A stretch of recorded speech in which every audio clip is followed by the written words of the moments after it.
was wanting some clarity on that. So Ivan, can we just go to that now and then we'll come on? Thanks, Convener, and good morning. So you've mentioned, Secretary of State, and it's mentioned as well on a number of occasions, this list of 24 powers. Is it true to say that there is nothing in the legislation that prevents the UK government adding to that list? It's the case that we actually already are in agreement about what that list contains. So given that actually I know this, I have already heard this morning how passionate this committee is around agreement, I think actually there's a point to be respectful of there, that in fact we already do have that agreement of what that list consists of. The legislation that we are putting forward is then merely the tool to process that agreement. But the legislation is a tool, but the tool doesn't reflect the fact that those 24 have been agreed. So I think your answer to my question, if I'm correct, is that there is nothing in the legislation that prevents that list of 24 being added to. The legislation, as I say, is merely a tool. It's merely a functional thing.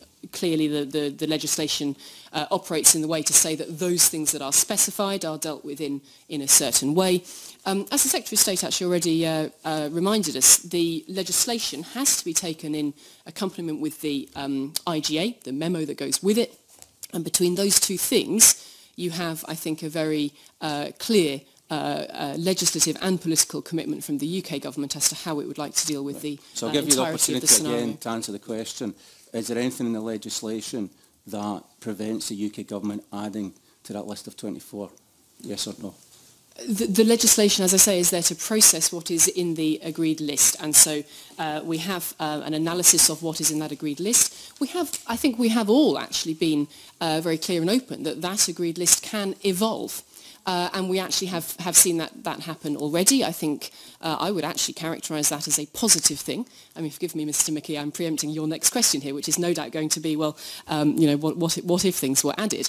And to which I would say, actually, the whole point is the analysis is evolving, and that is in its own way a mark of good quality work between the administrations, between actually all four of the administrations, and I include Wales and Northern Ireland in that. We'll take that as a no. You're correct. You can answer that question, but you're correct. My next question, which is if the UK government so decides to add to that list, how would that process work? Well, I think there's two things here. So first of all, let's talk about the work that is known as frameworks, the frameworks analysis. So to give it its full name, that's the breakdown of the areas of EU law that intersect with devolved competence. That's what we're talking about. The 24 is the kind of common word for the areas where we believe legislative action would be needed to be able to create workable UK frameworks. Frameworks that require legislation. So, as I say, that work has already been the subject of very long and I would say good quality discussion between administrations. That in itself implies the answer to your question that has already been possible to discuss and to evolve and then to change upon discussion. The second answer to your question is, as I say, then the legislation is simply the tool to process those of that list that we are indeed agreed in thinking require legislative solutions. Right, so kind of try to work my way through that. I think what you're saying is that the UK government can add to the list of 24 as it sees fit. Well, I think to be fair, so could the Scottish government if it wanted to. In discussion, I'm talking about the frameworks analysis, which Have you removed things from the list? As I hope you've obviously gone into the frameworks analysis in quite some detail. The whole point I've just been making to you is that between the administrations, the contents of that list has been a matter of discussion. So it's clear what you say that. So you're saying the Scottish government can alter what's on this list without the consent of the UK government? No, you are altering my words in turn. What I'm very clearly saying to you is that the contents of the frameworks analysis has been indubitably a matter of discussion and agreement between the administrations. I think actually that really stands as a good record of the work of the officials of all the governments. And actually, I think it ought to be congratulated. I think they ought to be congratulated for the work they've done to bring it to this point. As I say, we regard it then as possible to evolve further.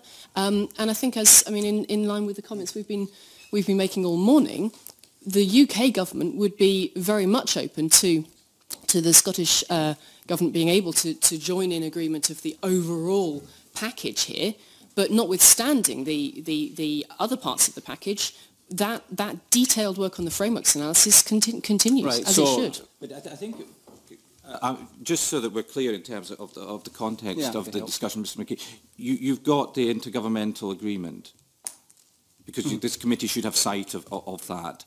Yeah, I'm talking about the legislation. Right, okay. There was extensive discussion and debate as to whether the details of the frameworks should be in the legislation.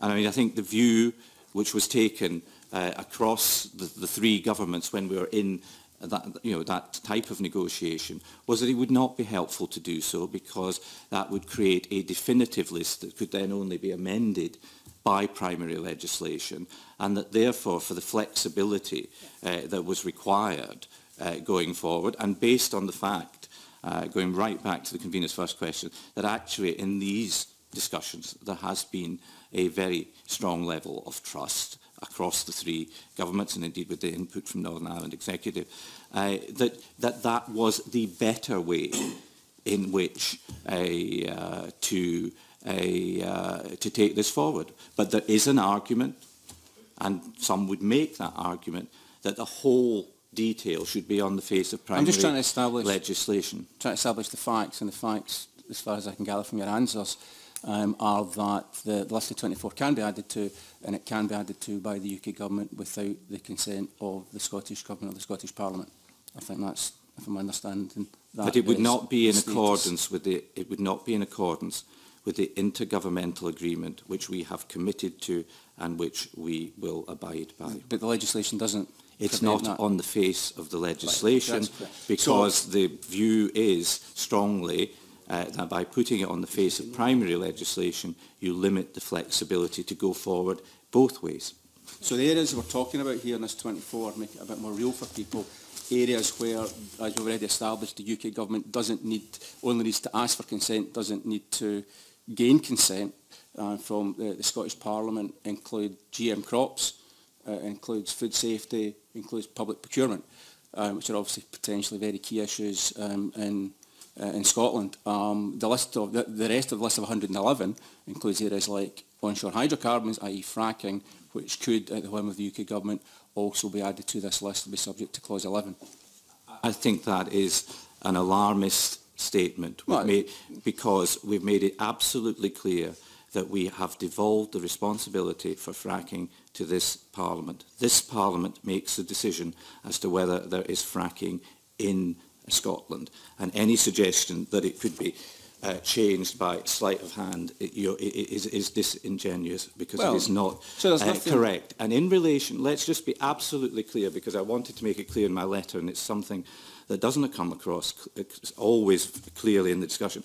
What is going to happen in relation to the 24 areas is that by the arrangements in this bill, they will stay exactly as they are today. There will be no change. That's what it means. It will mean that things will stay exactly as they are across the whole of the UK. So it's not that so everybody needs to be absolutely clear. This isn't about bringing forward new and different frameworks or regulations to change agricultural support or to change areas that you have just alluded to. It's about, for a period, to allow discussion on new and different arrangements to freeze what we have at the moment. So after this legislation was passed, and in the areas that the government brought forward regulation, nothing would change. Well, it would change, because over a period of time, common frameworks would be imposed, I'll use the word because consent isn't required, we've established that, by the UK government. Well, the methodology of agreeing common frameworks is not set out in this bill or in the intergovernmental agreement. Yeah, what it's saying is that consent isn't required for that. No, it's not saying that.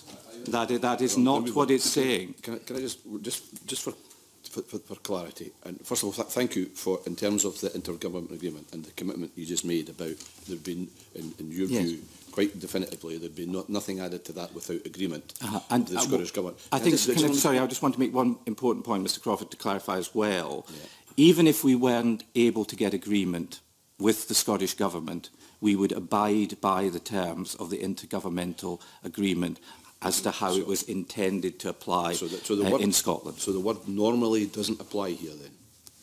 Well, it said the word normally does apply in the intergovernmental agreement. It does say that. So what you're saying is normally there'd be no circumstances in which you would add to this list?